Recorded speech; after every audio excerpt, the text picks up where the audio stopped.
On a un Barça qui est insubmersible. En fait, moi, ce que je voudrais avant tout remettre en lumière, c'est ce caractère de flic, ce caractère exceptionnel, le caractère du champion. Bonjour à toutes et à tous, on se retrouve pour le débrief de cette fantastique victoire. 4-2 au Metropolitano. Les hommes d'Hansi Flick restent leaders de Liga aujourd'hui à la trêve. Voilà, 60 points pour le Real Madrid. Un match en moins, mais surtout un Athletic qui est maintenant décroché. Et un match totalement épique. Et pour ce faire, voilà, on vous fait le débrief le lendemain, bien préparé. Il fait beau sur Barcelone. Le Camp Nou est en travaux, on le retrouve bientôt. Et Tanguy, comment ça va?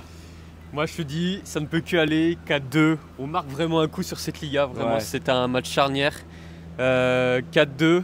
C'est vraiment extraordinaire avec ce Barça, il y a la mentalité, on va en parler.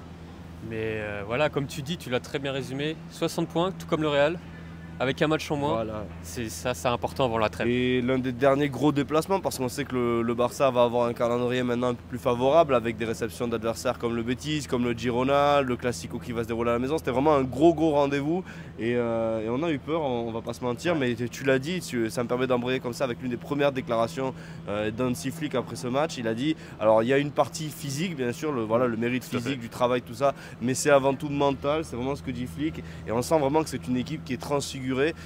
Comment tu l'expliques toi ça, comment tu le vois? C'est extraordinaire. Alors tu as parlé d'un homme pour commencer cette vidéo, Flick, déjà c'est son travail incroyable depuis qu'il est arrivé. On a l'impression que ça fait déjà 3-4 saisons qu'il est au Barça, et non, c'est seulement sa première saison. Et en fait ce qui est extraordinaire avec lui, c'est qu'avec Flick, en fait, ce Barça c'est une vraie machine, c'est une machine de guerre. Et on a l'impression qu'en fait, je m'enflamme peut-être, mais rien ne peut arriver à ce Barça.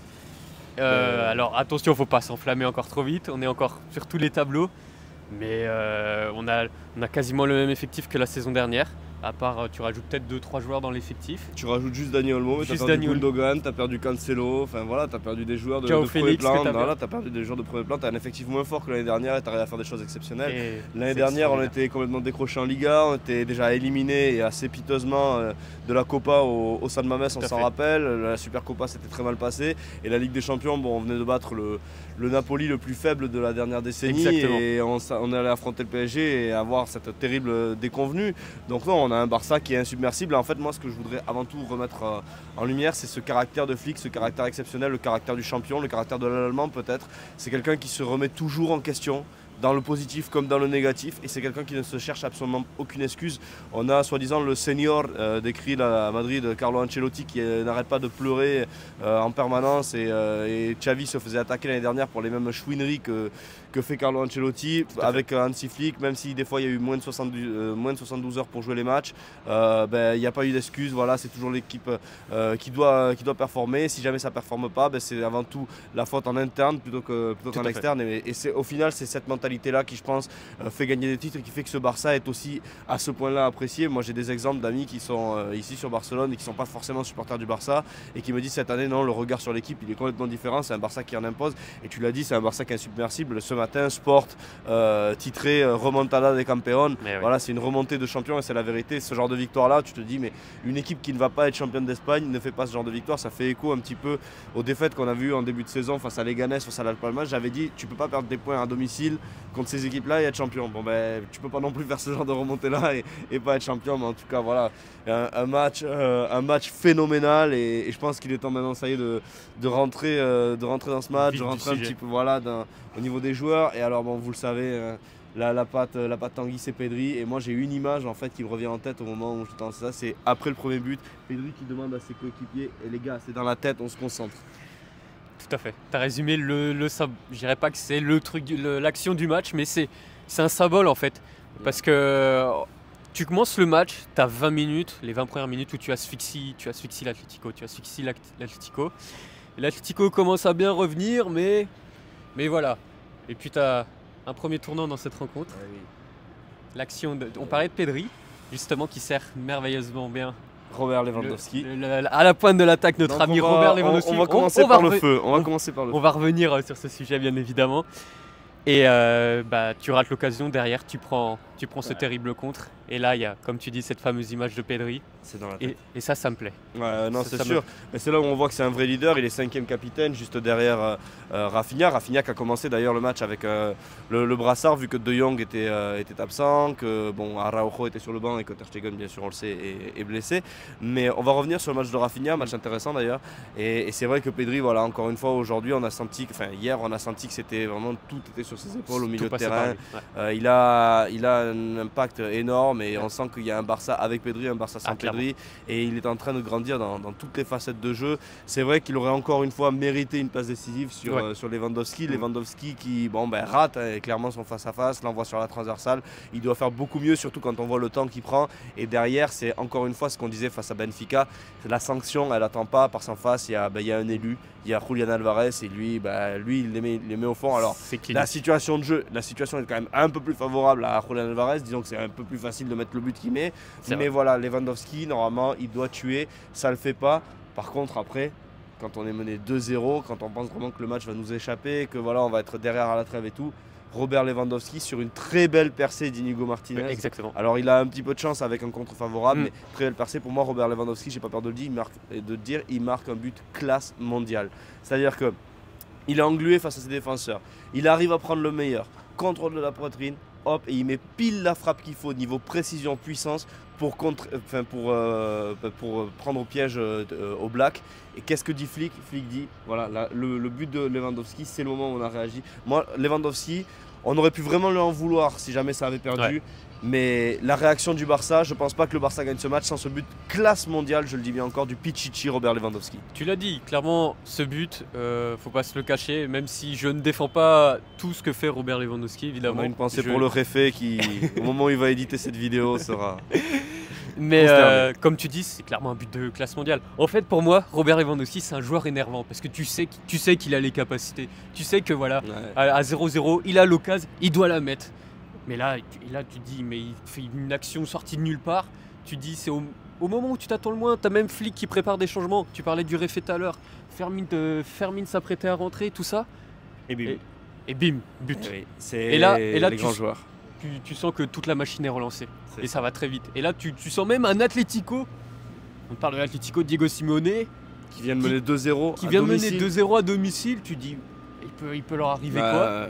Et tu dis, même eux se disent, ah mince, on a peur. On parle quand même de l'Atlético, cet Atlético Diego Simeone qui a fait douter le Real Madrid, tout ça. Plus que ça. Plus que ça même. Et non, voilà, cette réaction, elle est extraordinaire de Lewandowski. Mais attention, moi je mets quand même une alerte parce que je l'attends quand même au tournant en quart de finale de la Ligue des Champions. S'il y a une demi, ce sera encore plus compliqué. C'est ça. Donc attention, c'est une alerte quand même. Mais il faut rester en vigilance. Pour moi, il s'est quand même vraiment bien rattrapé. Voilà, il a permis au Barça de repasser devant. Il remet un but un peu au compteur. Il atteint les 94. Il égale Ronaldinho. Il est plus qu'à 6 buts des 100 en 3 saisons. Voilà, après c'est un immense joueur. Malheureusement, il est en déclin, on va pas se le mentir, même si ces statistiques sont des statistiques tout bonnement exceptionnelles. Voilà. Et c'est vrai qu'il met un peu plus de temps pour armer ses frappes. Mais en tout cas, il a assumé hier son rôle de leader et son but, c'est peut-être un but qui va encore une fois bien compter pour la Liga. Il y en a un autre aussi qui est rentré, qui a marqué un doublé, Ferran Torres. Là, on a parlé des changements d'Hansi Flick. Voilà, Hansi Flick a bien senti le coup. Là où au 4-4, ces changements nous avaient un peu précipité dans le piège et avaient permis à l'Atlético de repasser devant. Là, il a sorti un Dani Olmo. Alors, on va pas s'y attarder dessus, mais un Dani Olmo, encore une fois, transparent. On est en mars, c'est la recrue phare. Dani Soft Olmo, j'ai toujours pas mon match référence. J'espère que lors du dernier quart de saison, on aura enfin un Dani Olmo comme on nous a vendu. Mais je suis personnellement très déçu avec ce joueur. Et derrière, voilà, tu as un Ferran Torres qui rentre, qui sent bien. Voilà, Rafinha qui lui fait 2 passes décisives, si je ne me trompe pas. Et Ferran Torres, super sub. Ferran Torres, super sub, mentalité de requin. Le Tiburon il a mordu. a encore mordu. Et non, ça fait plaisir parce que Ferran Torres, voilà, ça fait partie des joueurs où tout n'est pas facile cette saison pour lui, même ces dernières saisons à Barcelone. Mais en fait, à chaque fois c'est un joueur de sortie de banc. C'est simple, Ferran Torres, c'est un joueur de sortie de banc. Et dans les grands rendez-vous, il est là. le Borussia Dortmund, Et il a pris sa revanche par rapport au match aller de Copa. Exactement, c'est ce que j'avais envie de dire. À raison. Exactement. Là au moins ce soir c'est doublé, il a été clinique, la tête elle est vraiment très belle, il prend bien Oblak par surprise. Bon après il faut dire que le service de Rafinha il est magistral. Mais c'est vrai qu'on a un Ferran Torres. Moi je suis content parce que comme je te dis, il le mérite, c'est un joueur de sortie de banc. Vraiment, je pense pas qu'il est pas fait pour être titulaire dans ce Barça, mais quand il rentre, tu peux compter sur lui. Et d'ailleurs, tu parlais des changements d'Hansi Flick. Et au début, en fait, quand il réalise le changement, l'entrée de Ferran Torres et de Eric Garcia, Eric Garcia qui perd le ballon sur le but de l'Atlético. Exactement, et on se dit, à quoi il joue Flick? En fait, moi j'étais surpris des changements. Même si Marc Assado n'était pas dans son assiette il n'était pas hier. Mais je me dis, j'essayais de réfléchir dans la tête de Flick et je me dis, mais mince, qu'est-ce qu'il a voulu faire?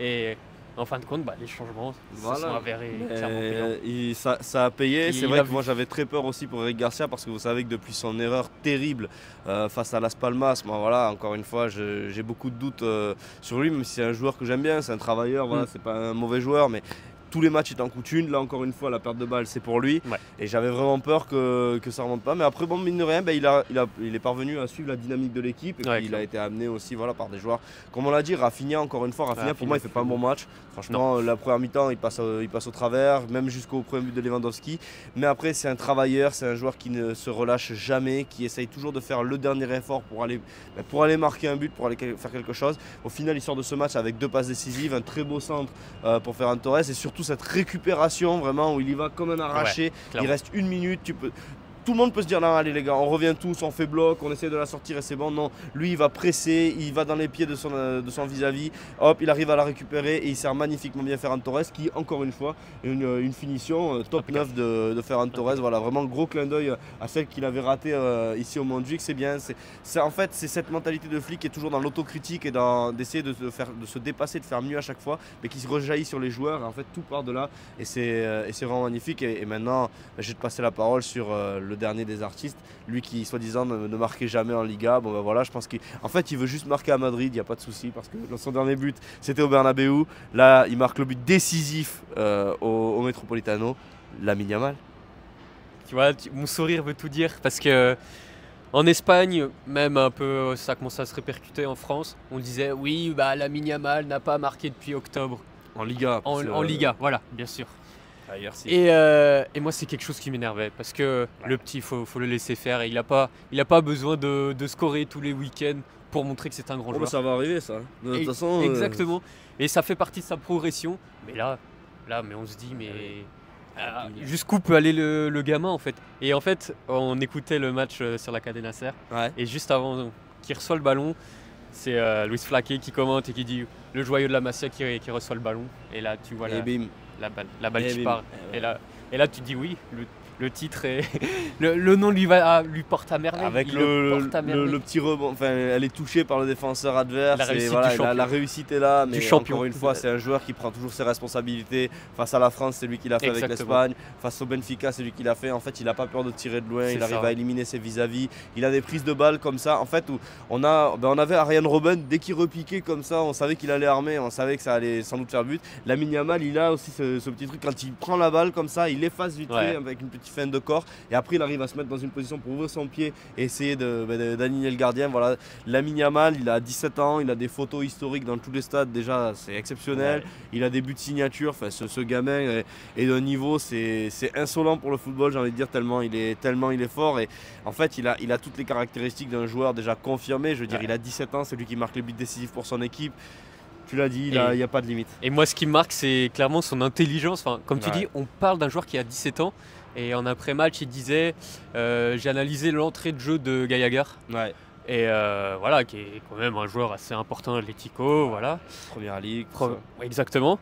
Et il s'était vite rendu compte qu'il laissait un peu de marge sur les premiers appuis, les premiers espaces. Et ça, Lamine Yamal l'a vu. Et en fait, il s'est dit à ce moment-là, ok, Gallagher me laisse de l'espace, je vais le manger. Je vais faire mon crochet et j'allume. Et il s'est analysé. C'est un peu la comparaison, vous allez me dire. Non, mais... un joueur à la Messi, tu analyses, tu dis rien, tu fais ton truc dans ton coin. Mais dès que tu analyses, l'analyse est juste et après le talent parle. Le talent parle, le Barça a parlé.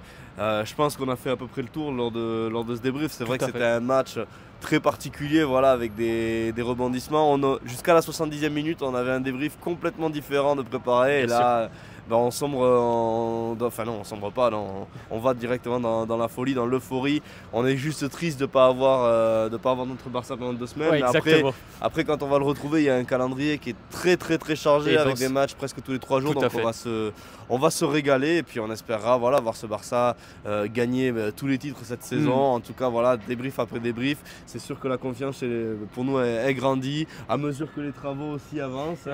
On verra si on a le droit d'aller fêter le titre de Liga en fin de saison lors du dernier match ici. Il y a des petites rumeurs qui continuent d'en parler, même si les dernières informations me laissent penser que ce serait plus pour août. En tout cas, on vous tiendra aussi à jour là-dessus, notamment sur le compte Twitter. N'hésitez pas à aller nous follow là-bas et merci pour toutes vos réactions sur toutes nos vidéos, que ce soit sur tous nos réseaux sociaux, Instagram, TikTok, Twitter. C'est vraiment top. Nous, ça nous donne beaucoup de force et on se régale avec le Barça. En tout cas, merci à toi Tanguy pour ce débrief. Merci à toi Sacha, ça fait toujours plaisir. Une petite pensée pour le préfet qu'on va retrouver très bientôt avec nous, avec ses micros. Et surtout, Visca News Tiki Taka.